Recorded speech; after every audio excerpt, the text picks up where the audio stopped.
सर्वांनी आपल्या डाव्या बाजूने चला, उजव्या बाजूचा रस्ता पूर्णपणे मोकळा ठेवा, जेणेकरून समोरून येणारे जे वाहन आहे त्या वाहनांना जागा मोकळी करून द्या। सर्व शेतकरी जय जवान जय किसान जय जवान जय किसान भारत माता की जय भारत माता की जय शेतकरी एकजूट संघटनेचा जय हो शेतकरी एकजूट संघटनेचा जय हो आमच्या मागण्या मान्य करा नाहीतर खुर्च्या खाली करा आमच्या मागण्या मान्य करा नाहीतर खुर्च्या खाली करा याच्याशिवाय राहणार नाही याच्याशिवाय राहणार नाही नाहीतर खुर्च्या खाली करा नाहीतर खुर्च्या खाली करा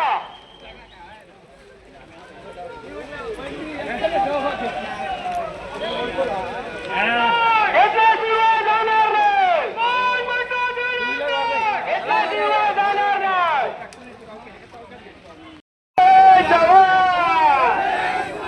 आमच्या मागण्या मान्य करा आमच्या मागण्या मान्य करा खुर्च्या खाली करा आमच्या मागण्या मान्य करा खुर्च्या खाली करा शेतकरी एकजुटीचा शेतकरी एकजुटीचा शेतकरी एकजुटीचा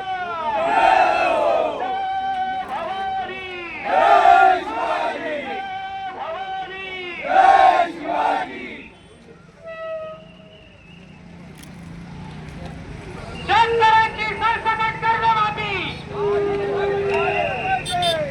शेतकऱ्यांची सरसकट कर्जमाफी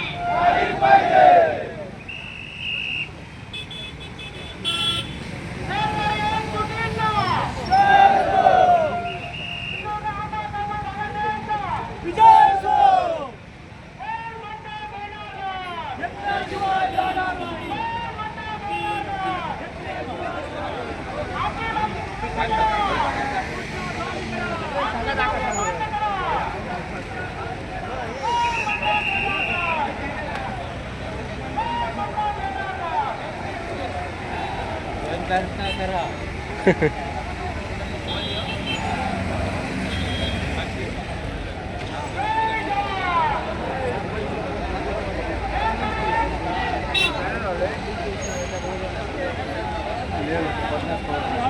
हो नमस्कार।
हो होय होय नमस्कार।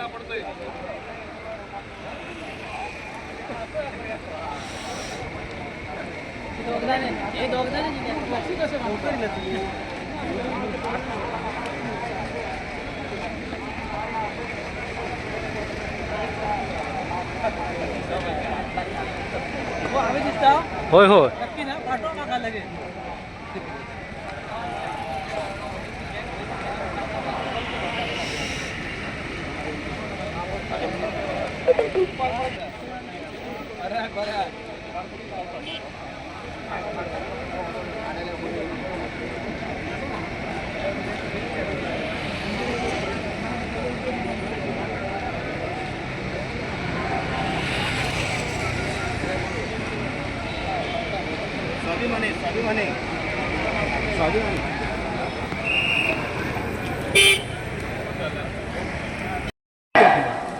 ही कुणाला कमी लेखण्यासाठी लढाई नाही आहे.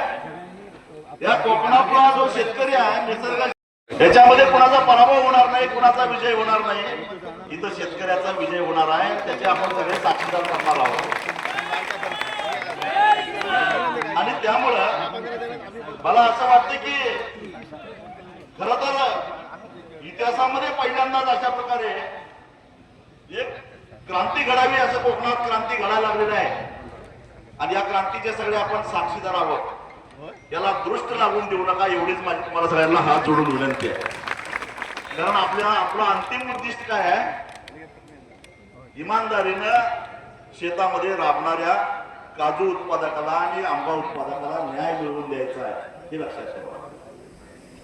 आणि त्यामुळं ही जी एकजूट आहे, ही एकजूट अशीच ठेवा. या हाताने बघितला तर काच मोठा आहे, 5 दिशेला विखुरलेले आहेत. ही ज्यावेळी एकत्रित येतात त्यावेळी त्याची वज्रमूठ तयार होते. आणि ही वज्रमूठ एखाद्याच्या थोबाडावर हाणले तर 32च्या 32 दात काढायची ताकद त्या वज्रमुठीमध्ये तयार होते. पण आपल्यामध्ये असणाऱ्या ताकदीचा जेव्हा बोटामध्ये अहंकार निर्माण होतो आणि त्या बोटांची एकजूट सुटते तेव्हा ती 5 दिशेला पुन्हा विखुरतात. एका बोटाला एक दात पाडायची, थोडा हलवायची सुद्धा ताकद राहत नाही. आणि म्हणून ही एकजूट महत्वाची आहे. ती कधी नव्हे, ती कोकणामध्ये तयार झालेली आहे, ते जपून ठेवा. आणि आजचा दिवस तुम्ही निवडलाय, तुमचं अभिनंदन. आज कुठला दिवस आहे माहिती आहे? 12 मार्च 2026. बरोबर 96 वर्षापूर्वी 12 मार्च 1930 साली मोहनदास करमचंद गांधी नावाच्या माणसानं, महात्मा गांधींनी या जुलमी इंग्रजांच्या कायद्याच्या विरोधामध्ये साबरमतीवरून दांडी यात्रा काढायचं ठरवलं होतं. त्यावेळी गांधीजींच्या बरोबर फक्त 78 लोक होते. तुम्ही मला वाटतंय 7-8 हजार लोक आहात. 96 वर्षानंतर झालेला बदल आहे. आणि म्हणून त्यावेळच्या इंग्रजांना जे गांधींनी सांगितलं तेच मी आत्ताच्या काळ्या इंग्रजांना सांगतो की या शेतकऱ्यांना सुरक्षात घेऊ नका. त्याचे परिणाम काय चांगले होतील असं मला वाटत नाही. तेव्हा या शेतकऱ्यांचा प्रश्न सोडवलाच पाहिजे, सुटलाच पाहिजे. ही फक्त सुरुवात आहे. मोर्चा काढला, निवेदन दिला आणि शेतकरी गेले असं समजू नका. पुढं काय निर्णय घ्यायचा आहे, सरकारकडून काय प्रतिसाद मिळणार आहे, हे आज आपल्याला ठरवायचं आहे. आणि मगच घराकडे जायचं आहे. तयारी आहे का तुमची? सविनय सत्याग्रह करू, परंतु रक्त सांगतो परंतु मागे हटणार नाही, ही भूमिका प्रत्येक शेतकऱ्याची असली पाहिजे. आता काय वाटोळा व्हायचं राहिलंय तुमचा, काय उद्ध्वस्त व्हायचं राहिलेलं आहे. तेव्हा अशा परिस्थितीमध्ये तुम्हाला तुमची भूमिका ठरवायची आहे. इथं आपले पालकमंत्री राणे साहेब आले. अरे बाबा, सरकारला बोलवल्यावर सरकार आलं, धन्यवाद. पण मी सरकारला एवढीच विनंती करतोय, हे जरा बोलू नका. सरकारला मी एवढीच विनंती करणार आहे की मायबाप सरकारनं आम्हाला नाराज करू नये. मायबाप सरकारनं आम्हाला नाराज करू नये. सरकारला आम्ही भरभरून साथ दिलेली आहे, सरकारला आम्ही भरभरून कर दिलेला आहे. आणि आज नैसर्गिक आपत्तीमुळे माझा अडचणीत आलेला जो शेतकरी आहे त्या शेतकऱ्याला आता अडचणीतनं बाहेर काढणं ही मायबाप सरकारची जबाबदारी आहे. तेव्हा आंबा उत्पादक असो, काजू उत्पादक असो, याचे जे काही मागण्या आहेत, आमच्या मागण्यांचं निवेदन आलेलं असेलच. या संदर्भामध्ये पालकमंत्र्यांनी सांगावं आणि त्याच्यानंतर मग आंदोलनाची भूमिका काय घ्यायची हे मी तुम्हाला निश्चितच सांगेन. धन्यवाद.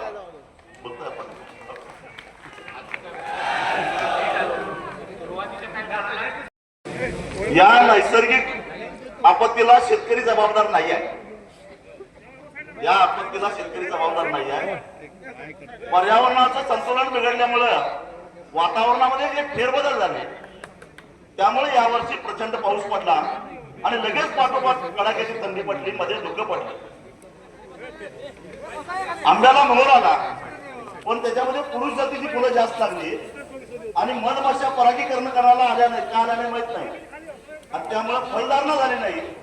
सगळ्याच्या सगळा मोहर करपून गेला आणि त्याला सगळ्यात जास्त फटका या हापूस आंब्याला बसला. त्याच्यानंतर केसरलाही बसलेला आहे, पण तो जास्त बसलेला फटका तो हापूस आंब्याला बसला. तीच परिस्थिती काजूची झालेली आहे. आणि हे जे वातावरणामध्ये झालेले बदल आहे त्याला शेतकरी अजिबातच जबाबदार नाही, परंतु शिक्षा मात्र एकट्या शेतकऱ्याला मिळते. तेव्हा हे जे शेतकऱ्याच्या डोक्यावरचं ओझं आहे, हे जे शेतकऱ्याच्या डोक्यावरचं ओझं आहे, अरे थांबा की जरा. हे जे शेतकऱ्याच्या डोक्यावरचं ओझं आहे ते शेतकऱ्याच्या डोक्यावरचं ओझं खरं तर सरकारनं कमी केलं पाहिजे. केंद्र सरकारलाही आपली जबाबदारी नाकारता येणार नाही, कारण नैसर्गिक आपत्ती आलेली आहे आणि त्यामुळं केंद्राला याच्यामध्ये आपली भूमिका घेतली पाहिजे. कालच मी दिल्लीमध्ये जाऊन राष्ट्रीय आपत्ती व्यवस्थापन प्राधिकरणाच्या सदस्यांना भेटलो. त्यांना म्हटलं की एक टीम पाठवा कोकणामध्ये, कारण वेंगुर्ल्यापासून पालघर पर्यंत संपूर्ण कोकणातला हापूस आंबा आणि केशर आंबा खराब झालेला आहे, काजू खराब झालेला आहे. आणि त्यामुळं राष्ट्रीय आपत्ती निवारण निधीतून शेतकऱ्याला काही पैसे मिळाले पाहिजेत, ही आमची जबाबदारी आहे. आणि जसं राणेसाहेब मी तुम्हाला विनंती करणार आहे, तुम्ही खास करून मंत्रिमंडळामध्ये हा आग्रह धरला पाहिजे. 2019 साली जेव्हा सांगली कोल्हापूरला प्रचंड मोठा महापूर आलेला होता त्यावेळी शासन निर्णय झालेला होता आणि तो शासन निर्णय असा होता की शतकातला सगळ्यात मोठा महापूर आलेला आहे आणि त्यामुळं शेतकऱ्याला मदत देत असताना नेहमीच्या एनडीआरएफच्या नॉर्मप्रमाणे देण्याच्या ऐवजी एनडीआरएफच्या नॉर्मच्या चौपट रक्कम द्यावी. ज्या शेतकऱ्यांना कर्ज काढलेलं आहे पण थकीत नाही, कारण ज्या पिकावर कर्ज काढलेलं होतं ते पीक पुरामध्ये पूर्ण बेचिराख झालेलं होतं, त्यामुळे थकीत नसलं तरी सुद्धा ते कर्ज माफ करण्यात यावं आणि ते माफ झालेलं होतं 2019ला. त्यासाठी आम्ही जनसमाधीचं आंदोलन घेतलं होतं, हा भाग नंतरचा. पण तो शासन निर्णय सांगली कोल्हापूर जिल्ह्याला निघतो तसा शासन निर्णय सिंधुदुर्ग, रत्नागिरी, पालघर, रायगड आणि ठाणे जिल्ह्यासाठी निघाला पाहिजे, ही आमची आग्रहाची मागणी आहे. कारण एका विभागाला एक नाही, एका विभागाला एक नाही होऊ शकत नाही. आणि मग तसं झालं, कारण ह्या आंबा उत्पादक शेतकऱ्यांनी काढलेली कर्ज ही 31 मार्चला किंवा 30 जूनला थकीत जाणार आहे, त्याला ते थकबाकीदार नाही आहेत, पण ते कर्ज फेडण्यासाठी त्यांच्याकडे पीकच नाही आहे. त्यामुळे हे कर्जमाफीच्या ह्याच्यामध्ये विशेष बाब म्हणून बसवणं गरजेचं आहे, ही एक आमची मागणी आहे. जे या माफीमध्ये बसत नाहीत त्यांना कलमाला 5,000 रुपये किंवा हेक्टरला 5 लाख रुपये आंब्यासाठी दिलं पाहिजे आणि काजूला 3 लाख रुपये दिले पाहिजेत, ही आमची दुसरी मागणी आहे, हेक्टरी. आणि तिसरी मागणी आमची अशी आहे की केंद्र सरकारनं हे विमाचं धोरण ठरवत असताना 15 मेच्या ऐवजी 30 मे केलं पाहिजे, कारण त्याचा आम्हाला काही उपयोग होत नाही, पैसे वाया चाललेले आहेत शेतकऱ्यांचे. त्या संदर्भात सुद्धा मी काल दिल्लीमध्ये बोललेलो आहे, परंतु राज्य सरकारकडून तसा एक प्रस्ताव जाणं गरजेचं आहे. एनडीआरएफची टीम इकडे येणं गरजेचं आहे, यासाठी राज्याकडून पाठपुरावा व्हायला पाहिजे. आणि म्हणून मुख्यमंत्र्यांच्या पातळीवर तातडीने जर का एक बैठक झाली तर या बैठकीतून राज्याचा म्हणून प्रस्ताव दिलेला जाईल आणि मग याच्यातून केंद्राकडून निधी आणता येईल. एनडीआरएफच्या निधीमध्ये हजारो कोटी रुपये पडून आहेत, तो हिस्सा महाराष्ट्राला आंबा आणि काजू उत्पादक शेतकऱ्यासाठी आणला पाहिजे. आणि नुकतंच आता तुम्ही मच्छीमाराला सुद्धा शेती समजलाय, त्यामुळे मच्छीमारांची सुद्धा कर्ज याच्यामध्ये धरली पाहिजेत माफीमध्ये, ही आमची मागणी आहे. कारण जुळी भावंड आहेत कोकणातली, शेतकरी आणि मच्छीमारी जुळी भावंड आहेत, दोघांनाही न्याय मिळाला पाहिजे आणि ते खातही आपल्याकडे आहे. आणि हा आपण धडाडीचे आहात, कारण आपल्या वडिलांच्या बरोबर मी काम केलेलं आहे, त्यांची धडाडी मी बघितलेली आहे आणि तशीच धडाडी दाखवून आपण एक कोकणातला ढाकण्या भाग म्हणून मंत्रिमंडळामध्ये गरजला पाहिजे आणि या कोकणच्या शेतकऱ्यांना न्याय दिला पाहिजे, ही आमची भूमिका आहे. आणि साहेब, आता एवढा मोठा शेतकरी एवढ्या मोठ्या संख्येने इथं आलेला आहे. जर सरकारनं आम्हाला गृहीत धरलं, आम्हाला काही पुस्तक मोर्चाला निवेदन दिलं, घेऊन गेले, काय करणार आहे ते असं म्हटले तर साहेब, आज 12 मार्च 2026 बरोबर 96 वर्षापूर्वी म्हणजे 12 मार्च 1930 रोजी महात्मा गांधींनी दांडी यात्रा याच दिवशी काढलेली होती. त्यावेळी फक्त 78 लोक होते गांधीजींच्या बरोबर, पण इतिहास पुढचा सगळा आपल्याला माहिती आहे. म्हणून सरकारनं जर का शेतकऱ्याला बेदखल केलं तर कोकणात सुद्धा नवा इतिहास घडल्याशिवाय राहणार नाही. हा नम्रपणानं तुम्हाला इतिहास आणि म्हणून या संदर्भातली आपली भूमिका सांगावी आणि मग आम्ही आंदोलनाची भूमिका स्पष्ट करू, एवढं सांगतो. धन्यवाद. राजू शेट्टी साहेब या जिल्ह्याचे पालकमंत्री नितेश राणे आणि या सिंधुदुर्ग जिल्ह्यातून आलेले सगळे आंबा आणि काजू बागायतदार. खरं तर असं संकट याआधी कधी या सिंधुदुर्ग जिल्ह्यावर आलं नव्हतं आणि आज तरुण शेतकऱ्यांना खरोखर धन्यवाद दिले पाहिजे की त्यांनी हा या ठिकाणी आवाज उठवला आणि या आवाजाचं रूपांतर या एवढ्या मोर्चामध्ये झालेलं आहे. मग अशी राजू शेट्टी यांनी सांगितल्याप्रमाणे ठोस सरकारने भूमिका घेतली पाहिजे. याआधी सरकारकडे या शेतकऱ्यांनी कधी मागितलं नव्हतं. आज इन्शुरन्सच्या माध्यमातून जो काय आपल्याला मदत मिळते त्याच्यावर आपण समाधानी होतो, परंतु इन्शुरन्सचे ट्रिगर हे अजूनही आपल्याला दाखवण्यात आलेले नाही. काल जिल्हा बँकेने जे व्याज दर सवलत दिली आहे ती पण जे भरणारे शेतकरी त्यांना दिलेली जाहीर केली आहे. परंतु आता शेतकरी हे व्याज म्हणजे मुद्दलच भरण्यासाठी शेतकऱ्यांकडे पैसे नाही आहेत आणि त्यासाठी सुद्धा सकारात्मक भूमिका आपण घेतली पाहिजे. हा खरं तर मोर्चा हे आंदोलन व्यक्तीविरोधात किंवा कोणाच्या विरोधात नाहीये, तर हा शेतकऱ्यांचा आक्रोश आहे. माननीय पालकमंत्र्यांनी यामध्ये स्वतः लक्ष टाकून माननीय मुख्यमंत्र्यांना सुद्धा आम्ही भेटलो, परंतु दुर्दैवाने कालच्या बजेटमध्ये घोषणा झाली नाही, परंतु अजूनही वेळ गेला नाही. यावेळी शेतकऱ्यांना ही मदत नाही झाली तर हा शेतकरी उठणार नाही आणि त्यामुळे या मोर्चाचं स्वरूप आपण राज्यामध्ये सांगा, मंत्रिमंडळामध्ये सांगा, आमच्या भावना सांगा आणि ही जर मदत नाही झाली तर ह्याच्या सुद्धा पुढे तीव्र आंदोलन शेतकरी या ठिकाणी करतील. आपण मोर्चासाठी या ठिकाणी आलात त्यामुळे आपल्या सर्वांचा धन्यवाद. जय हिंद, जय महाराष्ट्र.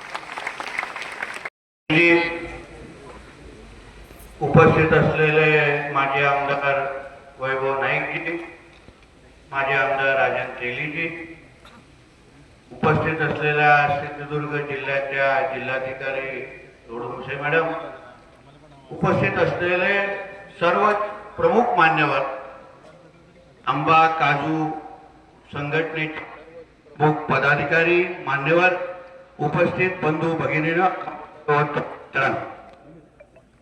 आज आपल्या सिंधुदुर्ग नगरीमध्ये भव्य असा आपला सगळ्यांचा मोर्चा आपण इथे काढलेला आहे आणि हा मोर्चा जसा आपण सगळ्या जणांनी उल्लेख केला, हा कुठला एका पक्षाचा कुठला एका झेंड्याखाली मोर्चा नाहीये, पण आमच्या सिंधुदुर्गच्या प्रत्येक आंबा बागायतदार शेतकऱ्यांच्या भावना या सरकारपर्यंत पोहोचल्या पाहिजे, सरकारपर्यंत त्याची तीव्रता कळली पाहिजे, यासाठी आज आपण सगळेजण रस्त्यावर उतरलेला आहोत. आज मी जे आपल्यापर्यंत आलेलो आहे, आमच्या जिल्हाधिकारी मॅडम आलेले आहेत, आम्ही आज सरकारचे प्रतिनिधी म्हणून आपल्या सगळ्यांचा आवाज, ही तीव्रता सरकारपर्यंत पोहोचली पाहिजे, त्याच्यामधला दुवा म्हणून आम्ही इथे किंवा मी इथे उपस्थित आहे हे आवर्जून तुम्हाला इथे मी उल्लेख करतो. मी स्वतः कलेक्टर मॅडम आणि अन्य कृषी अधिकाऱ्यांबरोबर जाऊन देवगडच्या काही भागांमध्ये फिरलेलो आहे. वेंगुर्ल्याच्या शेतकऱ्यांची माझी चर्चा झालेली आहे. 50 ते 60 वर्षामध्ये कधीच असं संकट आपल्या आंबा बागायतदारांवर आलं नाही, आंबा शेतकऱ्यांवर आलं नाही. ते निसर्गामुळे आज आपल्याला आपल्या अंगावर आलेलं आहे. म्हणजे काही भागांमध्ये तर शेट्टी साहेब जिथे 600-700 पेट्या निघायच्या दरवर्षी, तिथे 15 पेट्या पण निघण्याचे नाकीनऊ झालेले आहे. एवढी तीव्रता आहे. शासन म्हणून आतापर्यंत आम्ही काय केलं आणि पुढे आम्ही काय करणार आहे ती थोडी माहिती आपल्या द्यायला आलेलं आहे. कारण का आज विधिमंडळाचं अधिवेशन सुरू आहे, अर्थसंकल्पाचं अधिवेशन सुरू आहे.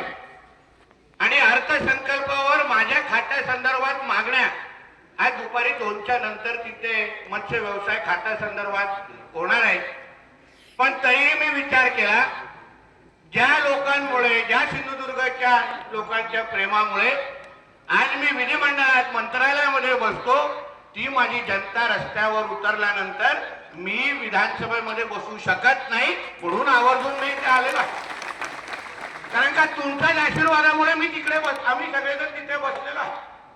आणि म्हणून एक निश्चिंत राहा तुम्ही सगळेजण, की सरकार हे शब्दापलीकडे कृतीतून तुमच्या मागे खंबीर पद्धतीने उभा आहे, हा विश्वास मी तुम्हाला देणार आहे.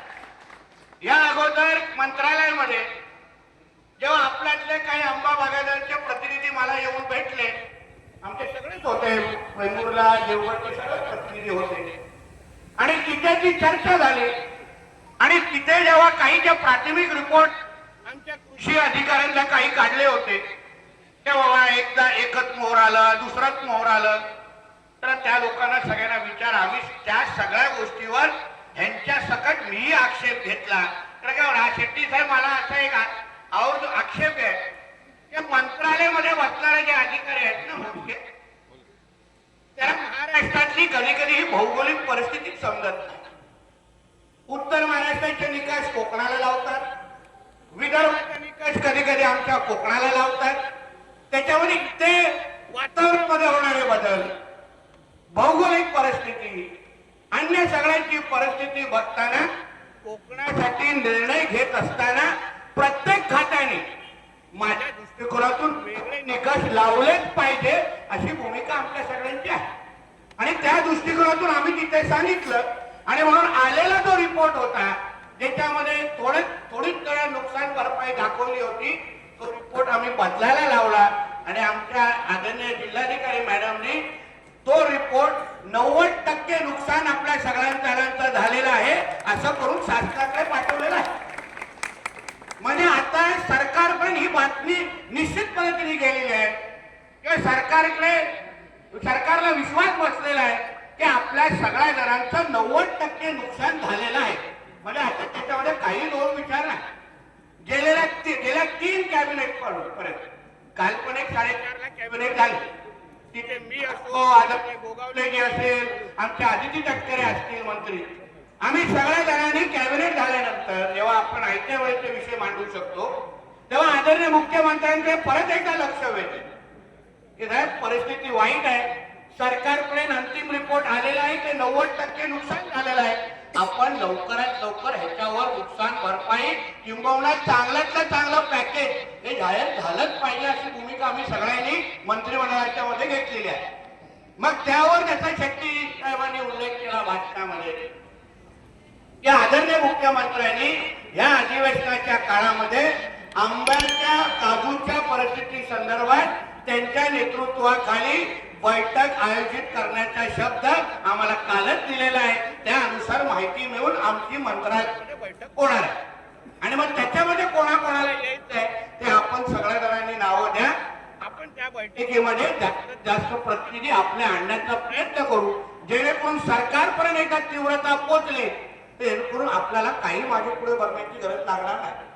आता पुढचा टप्पा काय होणार, एकदा 90% नुकसान कळलेलं असल्यामुळे आता वैयक्तिक प्रत्येकाचं नुकसान किती झालं, उदाहरण किरण टेंभुर्करांचं किती झालं, मनीष दळवीचं किती झालं, सतीश साहेबांचं किती, प्रत्येकाला नुकसान भरपाई देण्यासाठी आता जसं यांनी पर हेक्टरी मागणी केलेली आहे, झाडाच्या मागे मागणी केलेली आहे, ती ठरवण्यासाठी जेव्हा ती टीम येईल तेव्हा आपल्याकडून जी जास्तीत जास्त आपण सहकार्य केलं तर प्रत्येकाला जास्तीत जास्त नुकसान भरपाई देण्यासाठी आपल्याला काही अडचण नाही.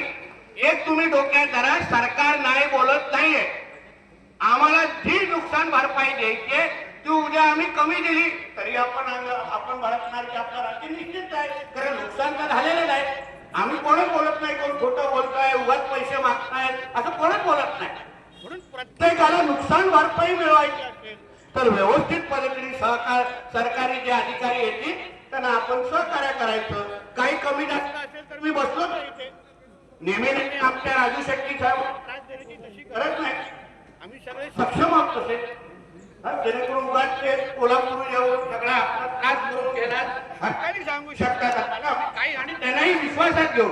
शेवटी ते मोठे नेते आहेत, देश पातळीवर खासदार म्हणून काम केलेले नेतृत्व आहे, म्हणून त्यांचं मार्गदर्शन त्यांचं सहकार्य आपल्याला निश्चित पद्धतीने गरजेचं आहे. आणि म्हणून मी आपल्याला विश्वास देतोय त्या इन्शुरन्सच्या संदर्भात कोणते विषय आहेत, अन्य जे काही विषय आहेत मी तुम्हाला सरकारच्या वतीने मी विश्वास देतो, सरकार कुठेही कमी पडणार नाही. लवकरात लवकर तुम्हाला मदत देऊ, तुम्हाला परत रस्त्यावर उतरण्याची गरज भासणार नाही एवढी काळजी आम्ही निश्चित पद्धतीने घेऊ, हा विश्वास तुम्हाला मी देतो. आणि तर तुम्ही आणि आम्ही आहोतच. आता एवढं सोशल मीडियाचा जमाना आहे, कोण काय खोटं बोलून जाऊ शकत नाही. लगेच तुम्ही व्हिडिओ दाखवाल मला काय होत आहे, काय होऊन भाषण नावाने केली, कुठे झाली आमची मदत नाही. आपण पारदर्शक पद्धतीने काम करणारे लोक आहोत. त्याचबरोबर आदरणीय राणे साहेबांनी काही दिवसाअगोदर जसे शेट्टी साहेब दिल्लीला गेले, आपले खासदार राणे साहेब ते आदरणीय कृषी मंत्र्यांची साहेब स्वतः बोललेले आहेत, पत्रही दिलेलं आहे. आणि येणाऱ्या आठवड्यामध्ये अजून एक शिष्टमंडळ दिल्लीला जाऊन कृषी मंत्र्यांना पण भेटून केंद्र आणि राज्याची मदत एकत्र मिळून आपल्या आंबा शेतकऱ्याला कसं भेटेल यावर आम्ही सगळेजण लक्ष घालून जास्तीत जास्त मदत करणार आहोत. म्हणून त्याच्याबद्दल निश्चिंत राहा. दोन्ही बाजूनी किंवा चारू बाजूने आता तुम्ही जिल्हा बँकेची पण मदत बघितली, जो जितकं शक्य मदत करू शकतो तेवढी मदत आपल्याला करण्याची तयारी आमच्या सगळ्यांची आहे. नकारात्मक कोणच नाही कोणच बोलत नाही. फक्त आपली जे काही सहकार्य असेल ते सहकार्य आपण सगळेजण करतच आहात, करणारच आहात. हे आम्ही विरुद्ध तुम्ही नाही, हे आपण आहे. आपण कोकण म्हणून बोलतोय, आपण सिंधुदुर्ग म्हणून बोलतोय. आवर्जून मी इथे का आलो तर कधी कधी माझी साहेब तक्रार आहे, काही एक दोन जे अधिकारी आहेत त्यांना थोडा आम्हाला जास्त समजवायला संच मान्यताचा विषय होता. आम्ही जेव्हा मंत्रालयामध्ये बैठक घेतली आम्हाला कळलं तेवढं उत्तर महाराष्ट्राचे निकष कोकणावर लावत होते, त्याच्यावर आक्षेप घेतला, बदलून घेतला. विचारा काही शिक्षक मंडळी आपल्या आणि म्हणून सांगतो ह्याच्यावर तुमचा निश्चित पद्धतीने निघण्याचा तुमचा अधिकारच आहे. नुकसान झालं नाही कधी नाही तर आमच्या आंब्यावर संकट आलेलं आहे. आणि म्हणून आमच्या देवेंद्र फडणवीस साहेबांचं सरकार, आमच्या महायुतीचं सरकार पूर्ण ताकदीने तुमच्या बरोबर उभा आहे. हा विश्वास मी आजच्या निमित्ताने तुम्हाला देतो. पण त्याचबरोबर एकही जाता विनंती करेन, आता एक परिस्थिती अशी आहे की एकाची वाघ आहे आणि दुसरा शेतकरी आहे. मदत जी येईल ती एकाला देणार, बरोबर आहे ना. मग तेव्हा मदत देताना असाच वाद होता कामा नये. त्याच्यामध्ये पण जिल्ह्याचा पालकमंत्री म्हणून मी कुठेही तुम्हाला मदत करू शकतो तर मी तिथे बसायला तयार आहे, मी मदतची करण्यासाठी तयार आहे. आदरणीय राज्याचे प्रमुख मुख्यमंत्री साहेब आपल्या बरोबर बसतील, सगळे काही विषय समजून घेतील आणि जास्तीत जास्त मदत जी आपल्या हक्काची आहे ती आपल्यापर्यंत मिळवून देण्याची तयारी आमची आहे. एवढाच विश्वास देण्यासाठी मी आलेलो आहे. शेवटी सरकार आम्ही काय तिथे मुंबईत बसून आता आक्रोश आमच्या विरुद्ध होऊच शकत नाही. आम्ही तुमच्या बरोबरच आहे. आम्ही सरकारच व्यासपीठावर आल्यानंतर आक्रोश करायचं कोणाच्याबद्दल, कारण सरकार सहकार्याच्या भूमिकेमध्ये आहे. चांगले रिपोर्ट वरती जात आहेत, 100% नुकसानीचे रिपोर्ट जात आहेत. म्हणून तुम्ही निश्चिंत राहा, आरामात आपण घरी जावा. जेवणाची सोय मी ऐकलं शरद कृषी भवनला केलेली आहे, भरपेट जेवा आणि घरी जावा. तुम्ही निश्चिंत राहा. पुढचे निर्णय अनुभवी सगळे लोक आहेत, मोठे साहेब आहेत, आम्ही सगळेजण आहोत. आम्ही ताकदीने सर्व पक्ष आहे, एक कोणाचा एका पक्षाचा नाही, जे जे व्यासपीठावर आहेत ते सगळे तुमचे शुभचिंतक आहेत, सगळे तुम्हाला मदत करतील. आणि सरकार म्हणून आम्ही ताकदीने तुमच्या बरोबर उभा आहोत एवढा विश्वास तुम्हाला आजच्या निमित्ताने देतो. इथेच थांबतो. जय हिंद, जय महाराष्ट्र.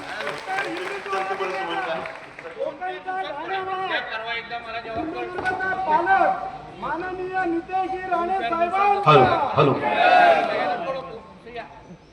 निर्णय घेतलेला आहे आणि तो आम्हाला पटला तर आम्ही मान्य करू, नाही पटला तर काय करायचं ते ठरवावं लागेल. आणि म्हणून मी सरकारला फक्त आणि फक्त 10 दिवस मुदत द्यायच्या मनस्थितीत आहे. तुमचं काय मत आहे? फक्त 10 दिवस चालेल काय? हो. 10 दिवसामध्ये म्हणजे 22 मार्च पर्यंत जर काही निर्णय झाला नाही तर 23 मार्चला आपल्याला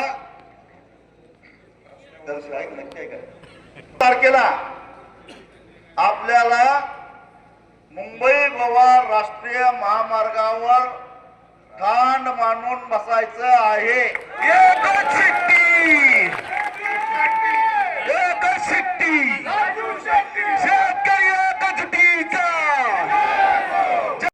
करायला पाहिजे.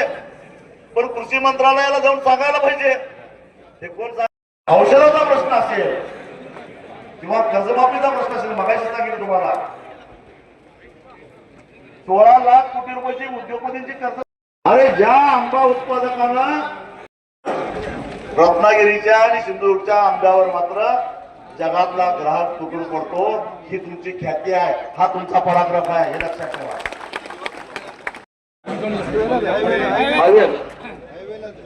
एक मुंगी इकडची तिकडे जाता कामा नये. अशा पद्धतीचा चक्का जाम आपल्याला 23 मार्चला करायचं. जमायचं ना? एवढं सांगतो. सगळ्यांनी आता उठून जागेवर उभं राहायचं. माझ्या बरोबर शपथ घ्यायची. ही शपथ घेतो की शेतकऱ्यांचे लाचारीचे जगणे संपवून त्यांना देशातील इतर नागरिकांप्रमाणे सुखाने व सन्मानाने जगता यावे याकरिता शेतीमालाला रास्त भाव या एक कलमी कार्यक्रमासाठी संघटनेचा पाईक म्हणून मी सर्व शक्तीने प्रयत्न करेन. या प्रयत्नात जात, धर्म, पक्ष, पंथ, भाषा इत्यादी कोणत्याही भेदाभेदांचा अडथळा येऊन देणार नाही. शेतकऱ्यांच्या एकजुटीचा